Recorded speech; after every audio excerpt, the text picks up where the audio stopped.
Shri M Jayachandran, Suresh Gopi ഇന്ന് ആ സമരപ്പന്തലിൽ പോയി, മുമ്പും ആ സമരപ്പന്തലിൽ പോയിട്ടുണ്ട്.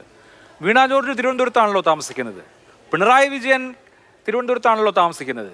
ഈ സമരത്തിൻ്റെ മുമ്പിലൂടെ ദിവസം ഒരു 3 തവണയെങ്കിലും അവർ യാത്ര ചെയ്യുന്നുണ്ടാവുമല്ലോ. സ്ത്രീകളല്ലേ, ഒരു ദിവസം ഒരു തവണ ഒന്ന് ഇറങ്ങി അവരോടൊന്ന് സംസാരിച്ചിട്ടുണ്ടോ?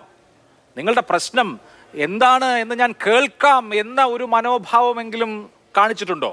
അവരെ എന്തൊക്കെ പുലഭ്യമാണ് പറഞ്ഞതെന്ന് ഇവിടെ ജിൻഡോ പറഞ്ഞു. അപ്പോൾ ഒരു ജനകീയ സർക്കാർ എന്നൊക്കെ അവകാശപ്പെടുന്ന ഒരു സർക്കാർ പ്രാഥമികമായ എന്തെങ്കിലും ഇവരെ ഒന്ന് പരിഗണിക്കുക, മനുഷ്യരാണെന്ന് പരിഗണിക്കുകയെങ്കിലും ചെയ്തിട്ടുണ്ടോ? ഉണ്ടെന്നാണ് ഞാൻ ആദ്യമേ അഭിലാഷെ പറഞ്ഞത്. അത് സമരക്കാർ അങ്ങോട്ട് പോയി ചർച്ച നടത്തിയ കാര്യത്തെ കുറിച്ചല്ലേ? ഇല്ലല്ലോ, സമരപ്പന്തലിൽ പോയോ എന്നാണ് ഞാൻ ചോദിച്ചത്.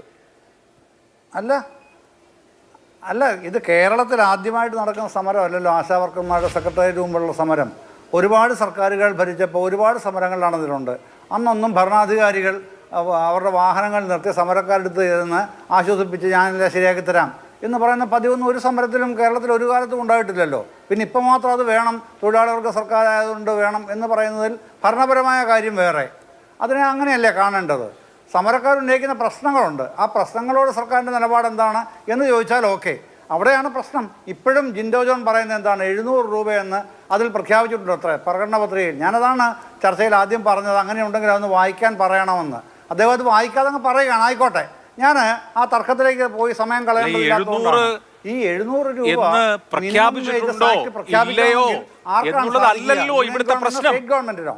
ഇവിടുത്തെ പ്രശ്നം എന്താണ്? ആശാ വർക്കർമാർ സമരം ചെയ്യുന്നു. അവരുടെ ആവശ്യം അവരുടെ ഓണറേറിയം വർദ്ധിപ്പിക്കണം എന്നുള്ളതാണ്. ഓണറേറിയം വർദ്ധിപ്പിക്കേണ്ടത് സംസ്ഥാന സർക്കാരാണ്, ഇൻസെന്റീവ് വർദ്ധിപ്പിക്കേണ്ടത് കേന്ദ്ര സർക്കാരുമാണ്. ഇൻസെന്റീവ് വർദ്ധിപ്പിക്കുമെന്ന് JP നദ്ദ ഇന്ന് പാർലമെന്റിൽ പറഞ്ഞു. ഓണറേറിയം വർദ്ധിപ്പിക്കുമെന്ന് ഇന്ന് വരെ ആരും പറഞ്ഞിട്ടില്ല. ഞാൻ ചോദിക്കുന്നത് അവരെ ഒന്ന് അഡ്രസ് ചെയ്യാനെങ്കിലും. ഇപ്പോൾ 21,000 രൂപ ഓണറേറിയം ആയി വർദ്ധിപ്പിച്ചു കൊടുക്കാൻ പറ്റില്ലായിരിക്കും സർക്കാരിനെ സംബന്ധിച്ച്. പക്ഷേ അവരോടൊന്ന് സംസാരിക്കാമല്ലോ, എത്ര കൊടുക്കാൻ കഴിയും എന്ന് പറയാമല്ലോ. രണ്ട് കൂട്ടർക്കും കൂടി, കേന്ദ്രത്തിനും സംസ്ഥാനത്തിനും കൂടി ആകെ എത്ര കൊടുക്കാൻ പറ്റും എന്നൊരു സമീപനമൊക്കെ സ്വീകരിക്കാമല്ലോ. അതൊന്നും ഉണ്ടായിട്ടില്ല. എന്ന് മാത്രമല്ല, ഇപ്പോൾ ഈ സമരം ചെയ്ത വനിത സൂചിപ്പിച്ചത് കേട്ടില്ല, അവർ മഴ നനയാൻ വേണ്ടി ഒരു ടാർപോളിൻ കെട്ടിയതിനെ വരെ അഴിപ്പിച്ച, അവരെ വെയിലത്തും മഴയത്തും കിടത്തിയിരിക്കുന്ന ഒരു സർക്കാരാണ്. ഒരു തൊഴിലാളി വർഗത്തിന്റെ സർക്കാർ എന്ന് പറയുന്ന ഒരു സർക്കാരിന് എങ്ങനെയാണ് ഇങ്ങനെ ചെയ്യാൻ പറ്റുന്നത് എന്നുള്ളതാണ് അവിടുത്തെ മൗലികമായ പ്രശ്നം.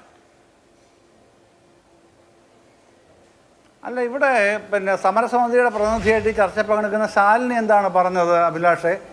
700 രൂപയായിട്ട് വർദ്ധിപ്പിച്ചു വന്നാൽ ഞങ്ങൾക്ക് പിന്നെ വേറെ ഇൻസെൻറ്റീവും ഒരു കാര്യങ്ങളും തരേണ്ടതില്ല, ഞങ്ങളതുകൊണ്ട് തൃപ്തരാകുമെന്നേ എന്ന് തന്നെയാണ് പറഞ്ഞത്. അവിടെ ആ പോയിന്റ് എന്താണ് ചർച്ചയിലേക്ക് പോകാത്തത്? അവിടെ ചർച്ചയില്ല, ഒരിക്കലും ചർച്ചയില്ല. കാരണം അത് ആരാണ് ചെയ്യേണ്ടത്?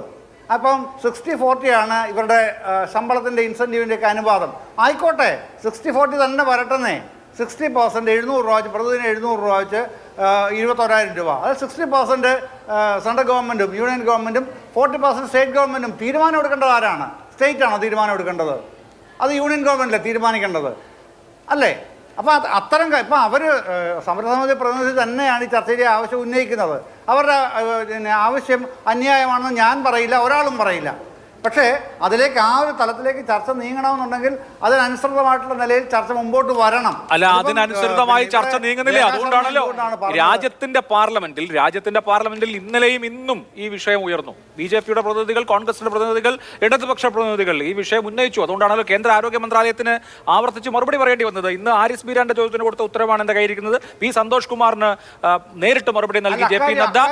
കഴിഞ്ഞ ദിവസങ്ങളിലൊക്കെ കേന്ദ്ര സർക്കാരിന്റെ നിലപാട് വ്യക്തമാക്കേണ്ടി വന്നു. സ്വാഭാവികമായ ഒരു ദേശീയ വിഷയമാവുകയാണ്. യോജിപ്പാവുള്ളത് കേട്ടോ അഭിലാഷേ.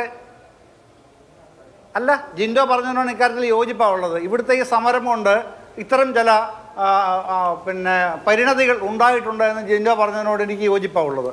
സ്വാഭാവികമായിട്ടും ദേശീയ തലത്തിൽ ഈ സമരം മുമ്പോട്ട് വെക്കുന്ന ആവശ്യങ്ങൾ എന്തൊക്കെയാണെന്ന് പരിഗണിക്കാനെങ്കിലും അത്തരത്തിലൊരു ചർച്ച ഉയർന്നു വന്നിട്ടുണ്ട് എന്നുള്ളത് സ്വാഗതാർഹമായ കാര്യം തന്നെയാണ്. ഇപ്പോൾ സമരക്കാർക്ക് ഇവിടെ സംസ്ഥാന സർക്കാരിൻ്റെ എതിർപ്പൊക്കെ അവിടെ നിൽക്കട്ടെ, പക്ഷേ ഈ കാര്യത്തിൽ ജിൻഡോ പറഞ്ഞതിനോട് എനിക്ക് യോജിപ്പാവുള്ളത് കേട്ടോ. അത് ദേശീയ ശ്രദ്ധയിലേക്ക് വന്നിട്ടുണ്ട്. അത്രത്തോളം സോ ഫാർ സോ ബെറ്റർ എന്നുള്ള നിലയിൽ തന്നെ അതിനെ കാണുകയും ചെയ്യണം. പക്ഷേ ഇതാണ് ഞാൻ പറഞ്ഞത്, സമരസമിതിയുടെ നേതാവ് പറഞ്ഞത് തന്നെയാണ് എനിക്കും സ്വീകാര്യമായിട്ടുള്ളൊരു വാദം. അത് 60-40 ആക്കണം, 700 രൂപ തീരുമാനിക്കണം. പക്ഷേ അത് യൂണിയൻ ഗവൺമെൻറ് ചെയ്യണം. അതാണ് വേണ്ടത്. അങ്ങനെ ആകുമ്പോഴേക്ക് പിന്നെ അവർക്കും അതൊരു സ്വസ്ഥതയാവും, ഉത്തരവാദിത്തമുള്ള ഒരു തുകയാവും. 60-40 ഇക്വേഷൻ ആകുമ്പോഴേക്ക് സെൻട്രലും സ്റ്റേറ്റും അതിന് തുല്യ പങ്കാളികളുമാകുന്നു. വേറെ പിന്നെ ഇതോ ചരടുകളൊന്നും ഇല്ല അതിൻ്റെ അകത്ത്. ആ നിലയിൽ ഈ ഫിക്സഡ് ഇൻസെന്റീവ് വർദ്ധിപ്പിച്ചാൽ നല്ല കാര്യമാണ്.